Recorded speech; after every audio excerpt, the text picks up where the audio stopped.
ধরো। মন থেকে আসা পাবি। এই তোমার টাকাটা ধরো। এই যে মন থেকে আসা পাবি।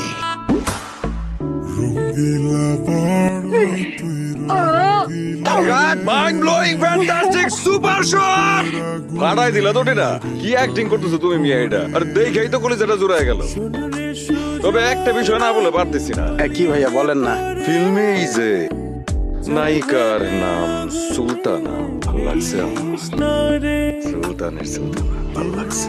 শুটিং শেষ? না ভাই, আরো 2টা ইম্পর্টেন্ট সিন বাকি আছে। কিছু বললা? ভাইয়া রাতের সিনটা এই শেষ। চলো। তুমি বাইরে সামলাও, আমরা 2টা সিন সামলাইতেছি। যাও। তোর ছাড়া এখন আমি বাঁচি কি করে? এই যে হ্যাঁ কি হয়েছে? আপনার ফোন। কে ফোন করছে? আব্বাজান। কি করতে হবে বলেন?